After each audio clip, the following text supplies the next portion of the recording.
ലോക്സഭാ തെരഞ്ഞെടുപ്പ് അവലോകനത്തിനായി ബി.ജെ.പി. നേതൃയോഗം തിരുവനന്തപുരത്ത് തുടങ്ങി. പ്രകാശ് ജാവദേക്കർ, ഇ.പി. ജയരാജൻ കൂടിക്കാഴ്ച ചർച്ചയായേക്കും. എം.ടി. രമേശ്, പി.കെ. കൃഷ്ണദാസ്, എ.എൻ. രാധാകൃഷ്ണൻ എന്നിവർ യോഗത്തിൽ പങ്കെടുക്കുന്നില്ല. എം.ജി. പ്രതീഷ് തിരുവനന്തപുരത്ത് നിന്ന് കൂടുതൽ വിവരങ്ങളുമായി ചേരുന്നു. പ്രതീഷ്, എപ്പോഴാണ് യോഗം? എന്തൊക്കെയാണ് പ്രധാനമായും ചർച്ച ചെയ്യുന്നത്? വേണു, ബി.ജെ.പി. നേതൃയോഗം അല്പം സമയം മുമ്പ് ആരംഭിച്ചിട്ടുണ്ട്. പ്രധാനമായും തിരഞ്ഞെടുപ്പ് ചർച്ചകളാണ് യോഗത്തിൽ ഉണ്ടാവുക. ഈ തിരഞ്ഞെടുപ്പിൽ ഓരോ മണ്ഡലങ്ങളിലും ഉണ്ടായ പ്രവർത്തനങ്ങൾ, സ്ഥാനാർത്ഥികളുടെ പ്രവർത്തനം ഏത് രീതിയിലായിരുന്നു എന്നതടക്കമുള്ള കാര്യങ്ങൾ നേതൃയോഗത്തിൽ ചർച്ചയാകും. സ്ഥാനാർത്ഥികൾ എല്ലാം തന്നെ നേതൃയോഗത്തിന് എത്തിയിട്ടുണ്ട്. ഒപ്പം പ്രകാശ് ജാവദേക്കറും യോഗത്തിൽ പങ്കെടുക്കുന്നുണ്ട്.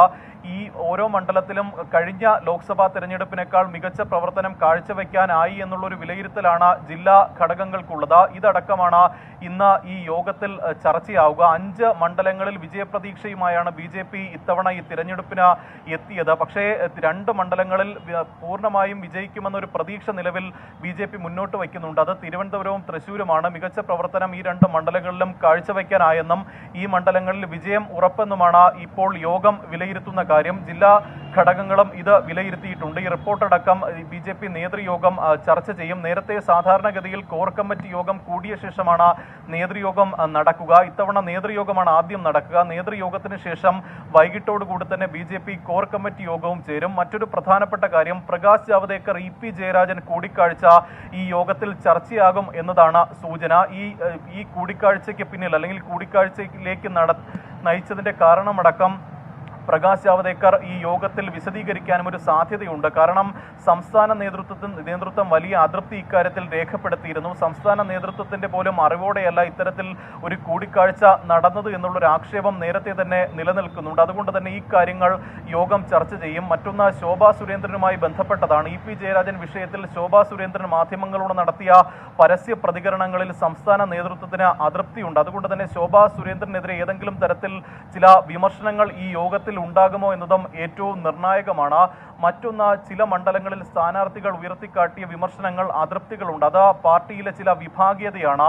തൃശ്ശൂരിലും കോഴിക്കോടും ആലപ്പുഴയിലും ചില വിഭാഗീയതകൾ തിരഞ്ഞെടുപ്പിനെ പ്രതികൂലമായി ബാധിച്ചു എന്നുള്ളൊരു പരാതി നിലവിൽ സ്ഥാനാർത്ഥികൾക്കുണ്ട്. ഈ പരാതികളും ഈ അതൃപ്തിയും ഈ യോഗത്തിൽ സ്ഥാനാർത്ഥികൾ മുന്നോട്ട് വയ്ക്കുമെന്നതാണ് മനസ്സിലാക്കാൻ കഴിയുന്നത്. കോഴിക്കോട് മത്സരിച്ച് എം.ടി. രമേശ് യോഗത്തിൽ എത്തിയിട്ടില്ല. അതൃപ്തി കാരണം എത്താതിരുന്നതാണ് എന്നുള്ളൊരു സൂചനയാണ് നിലവിൽ മുന്നോട്ട് വയ്ക്കുന്നത്. കാരണം വിഭാഗീയത തിരഞ്ഞെടുപ്പ് പ്രവർത്തനങ്ങളെ പ്രതികൂലമായി ബാധിച്ചു എന്നുള്ളൊരു പരാതി നേരത്തെ തന്നെ എം.ടി. രമേശ് പാർട്ടിയിൽ ഉന്നയിച്ചിരുന്നു. ഇതടക്കം ഈ യോഗത്തിന് എത്താത്തതിന്റെ കാരണമായി വിലയിരുത്തപ്പെടുന്നുണ്ട്. പി.കെ. കൃഷ്ണദാസും എ.എൻ. രാധാകൃഷ്ണനും ഇന്ന് ചേർന്ന യോഗത്തിൽ എത്തിയിട്ടില്ല. ഇതും ഈ യോഗത്തിൽ ചർച്ചയായേക്കും. ആലപ്പുഴയിലും തൃശ്ശൂരിലും വിഭാഗീയ പ്രവർത്തനങ്ങൾ ഉണ്ടായി എന്ന് സ്ഥാനാർത്ഥികൾ പറഞ്ഞു. ഇതും യോഗത്തിൽ ചർച്ചയാകുമെന്നതാണ് മനസ്സിലാക്കാൻ കഴിയുന്ന കാര്യം. വൈകിട്ട് 3:30 തന്നെ ഈ നേതൃയോഗത്തിന് ശേഷം സംസ്ഥാന അധ്യക്ഷൻ മാധ്യമങ്ങളെ കാണും.